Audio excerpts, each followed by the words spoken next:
Ke pōli he pōnei, tōtua e tau hokotaki he tau whahinga o whakatuwhano ke lata mo e tau whiwhilianga mahuinga he tau takitaki. Ko e tau whakaholoanga mahuinga he whahinga hua malolo sino, mo e tau manatu mai he matakau PTA he aonga tukolunga, hangauia ke he ngā hoa he tau numela whaiaroa. Whakalawhalahi atu ko au ko Esther Pāwihi hanei ha tau tōla tau walatala tutupu ke lata ia mo i pōli he pōnei. Whakamua pehe e iki pule he tupe li lifu ko Crosley tātui, koe taha he tau meana ne whakanau e tau ngahua he whakatuwhano, ha kua nā kai maua mawhisi e tau hokotaki me tau tali mai he tau whahinga hoa whakatuwhano, ke lata me tau whiwhilianga he tau takitaki. Mahino e tau manatu he iki pule ke he tali, ke he huhu mai he ke pule motu, hangauia ke tau hokotaki ke tau tupe whakamole. Hanei tau walatala ia.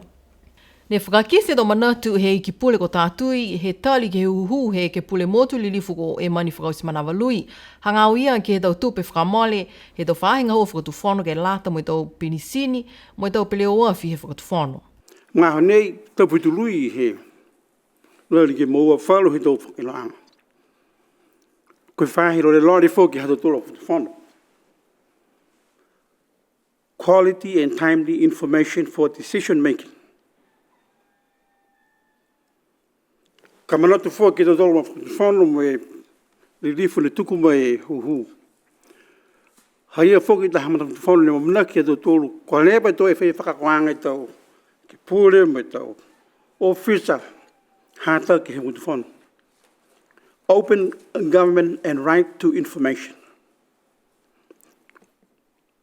Nia I holo mitaki ki hoko mai ki he mga hone. Lack of quality data for decision making. Ke longa i tō whahinga hoa. Kai pihe e whalolahi atu ke nata me. Ma ta kupu mahuinga nei ni kua tuku mai ki hiki puli. Pehe e iki pule li lifu ko tātui ke he whano ke pule, koe kanau whoki ha kua nākai la liuia ke whai tangata ngā hua whakatu whano koe internal auditor. Kua whai mga aho he nākai la liu whai tangata ko maua e pū ngā hua nei. Tunga nei e matanga hua ni mamanaki ke nata me tau policies, tau charge out rates. Mai ki whoki ke tau sipi hia e tā hoko toki ke nata me. Tūpene whakamori ke nata me tau loro, me whihe me tau kā, whakawhahinga hua ki tau divisions.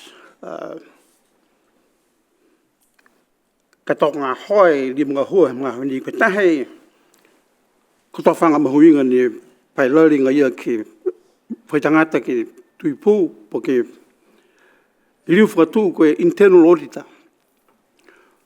Ni muka i tau wahanga whikau bihe nei ke nata mo e tangata siwi tubi bihia. Po ki whakamahao ni me whakamawhisi. Ke moa e whakailoanga. Kua kumi atu whoki ke he ofisa he matakaupule ngā hua mo e ofisa he tohi kupula he whakatu whano. Koe whaitali na kai ke he tau manatu nei ko whakakise he iki pule. Koe lilifu ko Crosley tātui ko ia whoki ko iki pule ne leveki atu ke he matakaupule ngā hua. Lahi e tupe he tau mamatua he tau whanau he aonga tukolunga. Mo e kua amanaki e matakau PTA he aonga ke whakahoko taha whono ke lata mo e tau mamatua mo e tau takitaki he whahinga hoa whakaako. Sipihia mo iki pule. Ha kua longa e tau mena kua nākai holo mitaki he mataulu he tau nei ke lata ia mo e aonga tukolunga. Tala hau mai a James Douglas, ko ia koe takitaki he matakau PTA he aonga tukolunga. Tupe e tau mamatua mo e tau whai aonga, ha kua nākai maua mai e tau whai aonga tō kamata e tau whakakoanga he tau nei. Pehe mai a James Douglas, koe ka kano ne nākai katoa e tau whaiaonga, ha kua tōtua e tau whakaholoanga ki maua mai a lau tūlu mai he tau mutu kehe. Kua whakatūtāla e matakau PTA mo e tau takitaki he aonga, whāno whoki mo i ki pule mo i ulu whakatū he whahe whakaako ke iloa i tuanga. Pehe mai a James Douglas, kua amanaki ke he hoko mai he tau mahina i mua toko walu e tau whaiaonga, ka le kua ngai a whoki ha koe ngā hoa e tau kaina no nofo.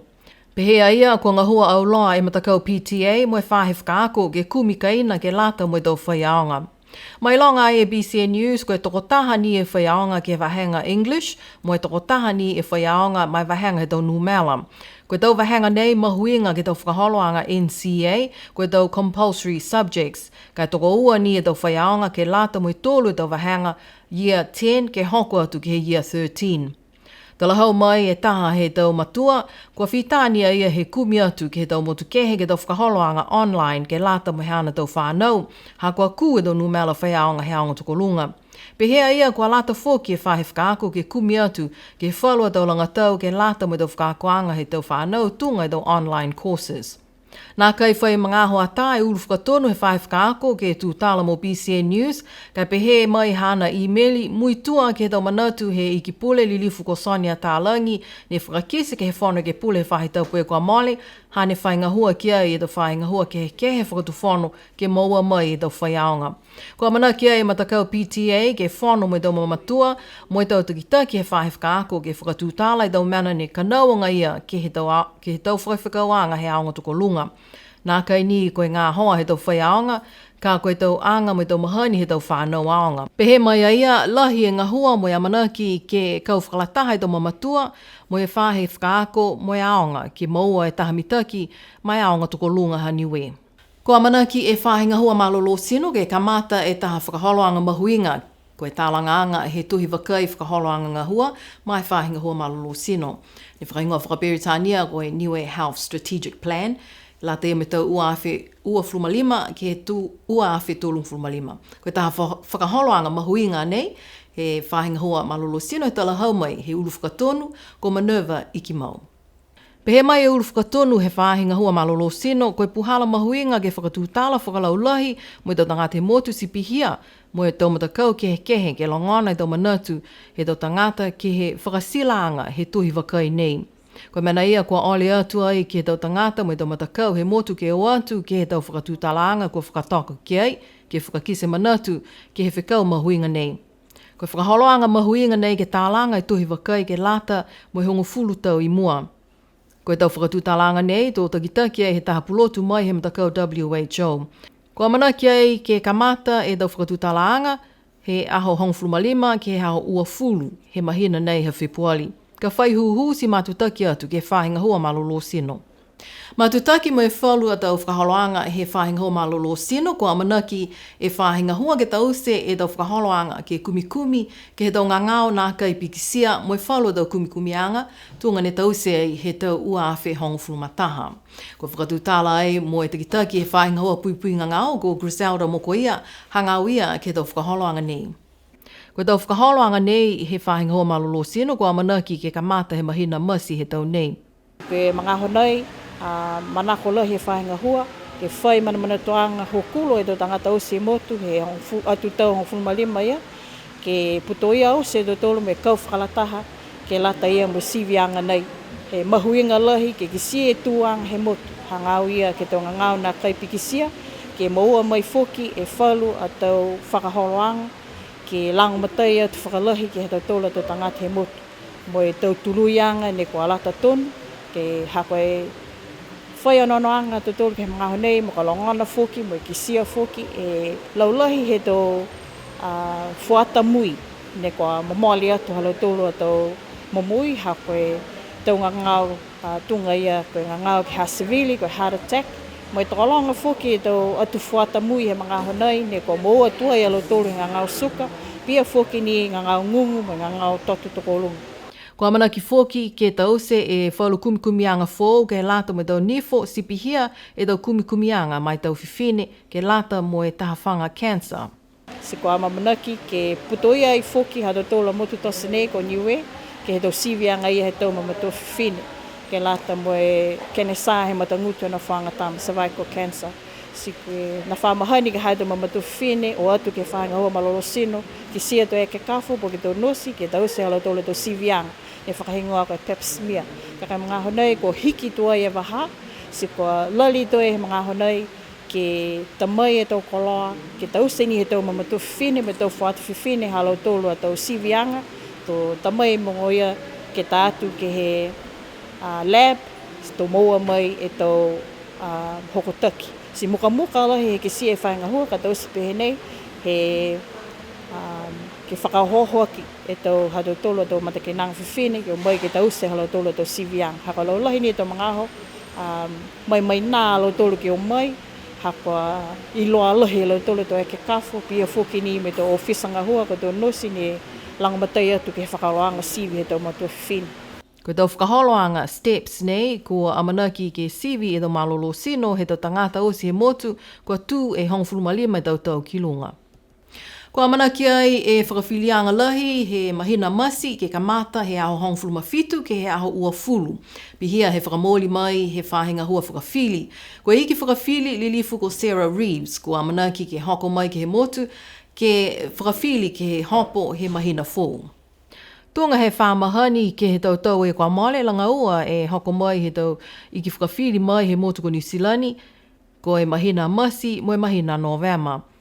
Ko amanaki ke pā mo whakaosi e tau tohiale ke lata mo e whakawhilianga he mahina kahau, tau pā mo whakaosi aho ua fulu he mahina nea whepuali ko e aho tuloto he whahitapu kahau. Ka whai huhu po ke manako ke iloa atu whoki si matutaki atu ke ofisa he whakawhilianga I whunua kola ki tau mga honga hua. Tā he tau whakaholoanga mahuinga ke he komisina ha Australia, ko e tau whakaakoanga tunukai ke lata me tau whanau, mo e whakaohoho atu whoki alau tolu, ke e whakaako ke eke mo tau tangata tunukai. Talahau mai e komisina lilifu ko Olivia Poncam ki a BCN News, ko e manaki ke tamai taha tangata tunukai mai he motu ko Australia, he mahina apelila ke whakaako alau tolu.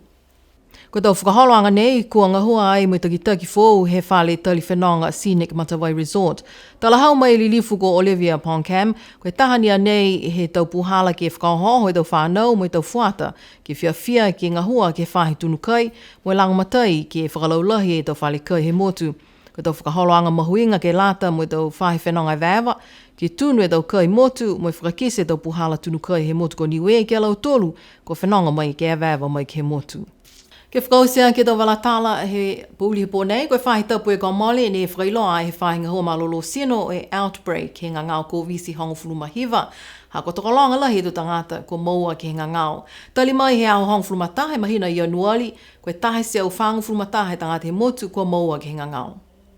Ke tau numela he ngangau ko visi hongofuluma hiva, mai he whailoanga he whahinga hoa malolo sino I Niafi, toko hiva e tangata ko maua fōu ke he ngangau, toko hongofuluma ua kua malolo mai. Toko tolongfuluma fitu e tangata ni ko maua he ngangau me maeke ke whakapikisia atu ke whalu. Liu ni alau tolu e whahinga o malolo sino ke whakamanatu ke tau tolu osi, ka naka I malolo si sivi, ka iloa kua maua he ngangau, si whakailoa atu ke whahinga o malolo sino, mo aua o atu ke he tau toloanga tangata puke lafi me whalu, ne ke whakapikisia atu whoki mo totolo e ngangau. Si pihia ha tau tolu a tau walatala tutupu ke lata ia mo pūli he pōnei. Matutaki mai ke he pōtuloto, ke lata ia mo tau walatala tau tolu whakaperitania, ka mawehe atu ki he pōnei, nono whame munuine pō.